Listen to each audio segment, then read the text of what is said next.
With us in studio today, one of the gubernatorial candidates, Republican Senator Tom Carlson from Holdridge. And Senator, thanks for stopping in today. We appreciate your time. Stan, nice to be here, and I appreciate being on. You got a busy schedule here coming up with the primary. You got 6 Republicans in the primary. I don't think I've seen one quite that busy. It is, and it's really to be expected. We've had the same governor now for 10 years, and now that he's term limited, obviously many of us look at it as an opportunity, and we want to offer our services, and certainly I want to do that. And so there is a lot of interest, and that interest is going to intensify in the next 2 months. Right. And I think most of the candidates that are in there are fairly well known, and nobody I know has any big skeletons locked in their closet. Tell me why you think you're the best qualified. Well, they are all good candidates, but I'm from rural Nebraska. 3 of them are from Omaha, 2 of them from Lincoln, and I'm the only one that lives in rural Nebraska, and I've spent most of my life there. I understand the values of rural Nebraska.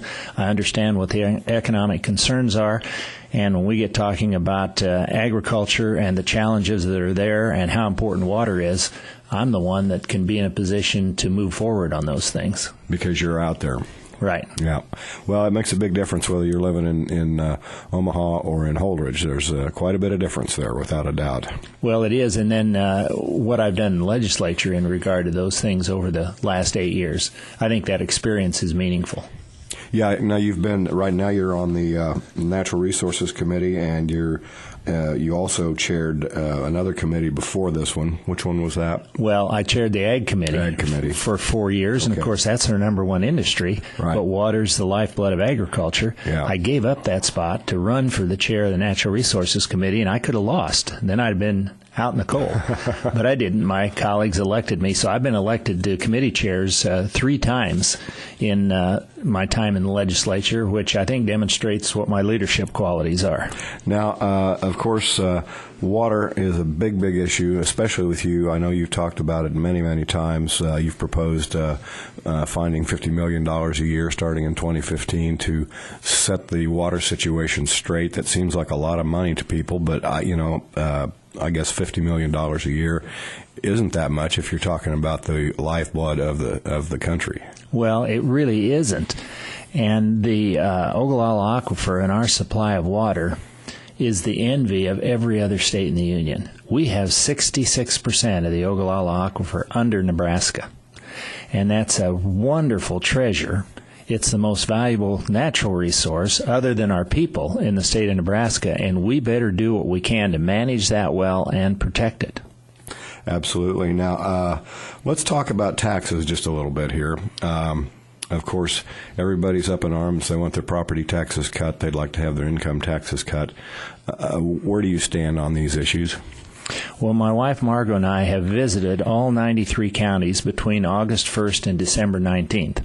And what do we hear consistently is, I want relief on property tax, and so do I, since we own a residence in Holdridge, we own a condo in Lincoln, and we own farmland. And I don't like those property taxes, so I understand what everybody's talking about.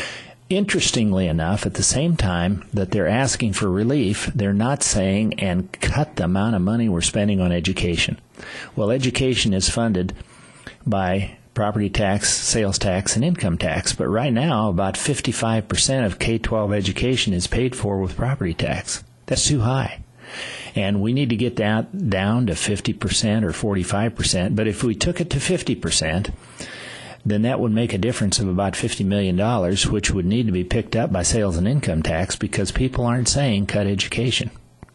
And so that's a challenge. Can we do it? We can do it as long as we have a growing economy and an increasing number of private sector jobs. And I think, depending on how well we do in the economy, we can still have income tax relief above and beyond that. But we've got to have a growing economy. What do you propose to get the economy growing strongly? Well, the focus has got to be on adding private sector jobs. And I've looked at our population. I've looked at how it's distributed. And if you take Lincoln and Omaha and put them together, that's about 50% of our population, which means about 50% of it is in a rural setting. So when we have economic development programs and efforts at the state level, which we have to have, I think 50% of it should go for rural Nebraska. That's because that's where I live. And I know that when rural Nebraska prospers, so does Lincoln and Omaha. But when Lincoln and Omaha prosper, that doesn't necessarily show itself in rural Nebraska. So we've got to put it all together.